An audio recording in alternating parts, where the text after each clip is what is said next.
בגיל 75 קניתי לעצמי בובה. אל תחשבו שאני קוקו.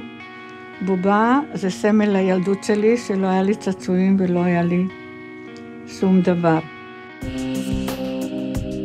כשפרצה המלחמה הייתי פחות מבן 8. חיינו כמו חיות, ילדה בת 6 לבד ביער. כשאני חוזרת הביתה, רק אני פותחת את הדלת, כל השואה תופס לי את הראש, ואני לא יכולה להתפטר מזה, כאילו שיש לי איזה דיבוק. למשל, אם אין לי חשק לקום בבוקר, בא לי להישאר במיטה עם המחשבות, עם החרדות, אז אני מכריחה את עצמי לקום, לוקחת אוטובוס, נוסעת עד התחנה הסופית, וחוזרת, רואה אנשים, שומעת קצת רדיו, רואה את הנהג הנחמד, חוזרת הביתה אחרת. אנחנו 80 או 90% של החיים שלנו, אנחנו עושים מה שמצפים מאיתנו. כל מה שאת יכולה לעשות אותו רגע, לעשות. את חייבת לבעל, את חייבת לילדים, את חייבת לנכדים, אל תתחשבי, כאילו, תהני מהחיים. בזכות זה שאני פעילה, גם הראש שלי עדיין עובד. אני נראית לא רע. אני הרוצה.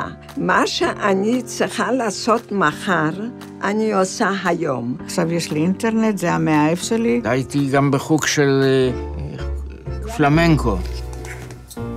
הם קוראים לזה צחוקים. איך בא הצמאון לחיים? מתוך זה שלא חייתי, חתכו לי את החיים. רציתי להתחיל פה חיים חדשים, להקים משפחה שמחה ועליזה, שלא בצל התקופה האיומה ההיא. עולים ארצה, מתחתנים, מולדים 3 ילדים. ורק בגיל 80, בת שלי והנכדה הבכורה שלי, אמרו, אמא, אנחנו דורשים ממך, שתספרי לנו משהו על עצמך. את לא.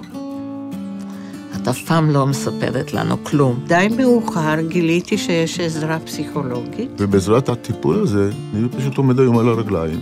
אני יודע מי אני ומה אני שווה לעצמי. זה לקח לי 5, 6, כמעט 7 שנים שיחות עם פסיכולוגית, עד שהצלחתי לדבר על מה שעבר עליי. שהילדים שלי נולדו, הם בכו ואני בכיתי, לא ידעת מה לעשות איתם, לא היה על ידי אף אחד. היות ולא קיבלתי שום פידבקים, ולא נהניתי מחום משפחה והכל, לא ידעתי איך לגדל את הילדים שלי, אני לא מחבק ילדים, אני לא מנשק אותם כמו שכולם מנשקים, 2 מילדיי לא מדברים איתי. ואמרתי להם, אתם צריכים לקבל אותי כמו נכה, לי יש נכות נפשית, לא הייתה לי שליטה על זה. אני לא מבינה איך אנחנו שרדנו את כל הדברים האלה, שהם גרמו לנו להרגיש שאין לנו שום ערך, ואף אחד לא אכפת מאיתנו. זכיתי להיות בארץ ישראל, שתהיה מכוערת, שתהיה ענייה, שתהיה זה שלי. ושיש מדינה צריך לאהוב אותה, צריך לעבוד בה. זה כמו ילד שלך, הוא יש לו מוכתה ויש לי לוכליך וחיתולים,